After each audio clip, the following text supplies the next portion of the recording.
की तरफ से मैं बहुत संक्षेप में छोटी सी बात आपसे अपील करना चाहती हूं। जो कौम अपनी बड़ाई करती रहती है, अपना आत्मचिंतन नहीं करती, उसकी गति रुक जाती है प्रगति की।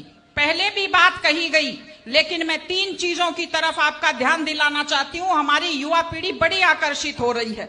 एक नशे की आदत, एक अपराधों की तरफ आकर्षण और एक लापरवाह तेज ड्राइविंग के प्रति आकर्षण।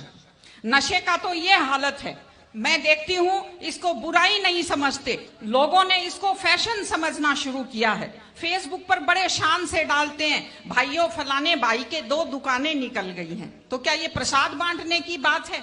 महिलाओं के नाम से लॉटरी डाली एप्लीकेशन लगाते हैं और महिला जो घर की लक्ष्मी होती है उसका नाम बाजार में दारू के ठेके के ऊपर लिख देते हैं। ये ठीक चीज नहीं है। नशा घर को बर्बाद करता है, प्रतिष्ठा को बर्बाद करता है और महिलाएं तो बहुत दुखी हैं इस चीज से। आप कल्पना कीजिए, माँ बाप ये सोचते हैं कि बेटा बड़ा होकर हमारा सहारा बनेगा और वो बेटा दारू के नशे में आंखें तैरती हुई और टल्ले खाता हुआ घर आता है। क्या बीतती होगी माँ बाप के ऊपर। सारे अपराध नशे के कारण होते हैं, सारे एक्सीडेंट नशे के कारण होते हैं। इसलिए इस चीज से दूर रहने की जरूरत है। और मैं आपको साफ साफ कहती हूं, याद रखिए मेरी बात, आपका युवा का सबसे बड़ा दुश्मन वो है जो आदमी पहली बार आपको ये कहता है पी लो बियर दारू नहीं होती, पी लो, बड़े आदमी भी सारे दारू पीते हैं। वो आपका सबसे बड़ा दुश्मन है। चाय की आदत भी छूटनी मुश्किल हो जाती है। दूसरी चीज अपराध।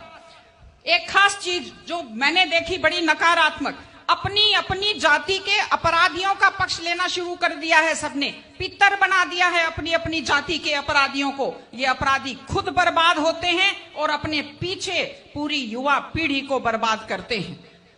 मैं आपको एक उदाहरण देती हूं।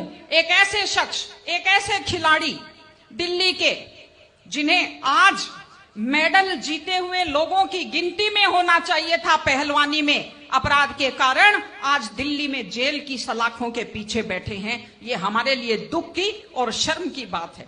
और तीसरी चीज तेज ड्राइविंग।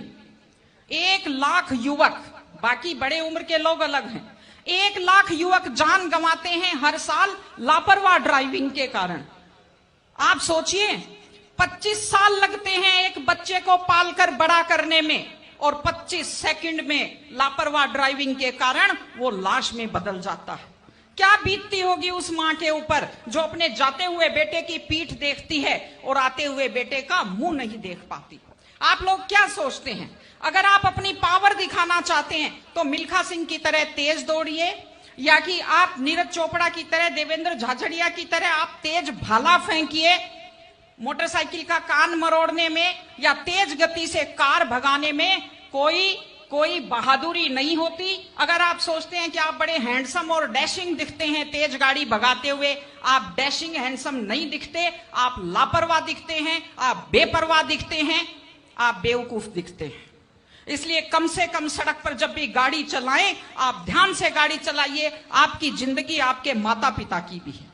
एक छोटी सी चीज और कहना चाहती हूं, हमारे बुजुर्ग हमें जब पालते हैं, जो लोग खेती से बच्चों को पढ़ाते हैं, जो लोग छोटी आमदनी में बच्चों को पढ़ाते हैं, उनकी पूरी उम्र खप जाती है अपने बच्चों की जिंदगी बनाने में। और उसके बाद दुख का विषय है, बड़ा पीड़ादायक सीन मैं कई जगह देखती हूं कि एक माँ बाप मेहनत करते हुए हाथों में आइटन पड़ जाते हैं, एड़ियां फट जाती हैं, कपड़े मैले फट जाते हैं, और उसके बाद जब बेटे को पढ़ा लिखा कर तैयार करते हैं, उसके बाद पढ़ी लिखी बड़े घर की थोड़ी बेटी आ जाती है तो माँ बाप की तरफ ध्यान नहीं देते। आज हमारे 60-70% घरों में हालत यह है कि बुजुर्गों को रोटी तो मिल रही है लेकिन इज्जत से रोटी नहीं मिल रही। इस चीज को बदलने की जरूरत है। माँ बाप, मैं आपसे कहती हूं, जैसी भी परिस्थिति होती है, माता पिता आपको राजकुमार की तरह पालते हैं। आपकी भी ड्यूटी है, जैसी आपकी हैसियत है, बुढ़ापे में उनको बादशाहों की तरह से रखिए, उनकी सेवा कीजिए, उनका सम्मान कीजिए। अभी जब बात आई है तो मैं आपको बताती हूं। देखिए, ये ओंकार जी खड़े हैं, कोरोना फैला, कोरोना से अपनी माता जी को बचा नहीं पाए, लेकिन उस काल में जब इतना खतरनाक माहौल था, इन्होंने अपने माताजी की इतने प्यार से सेवा की, इतने सम्मान से सेवा की कि पूरा जो कोविड हॉस्पिटल है वो आज भी इनकी सेवा का उदाहरण देता है।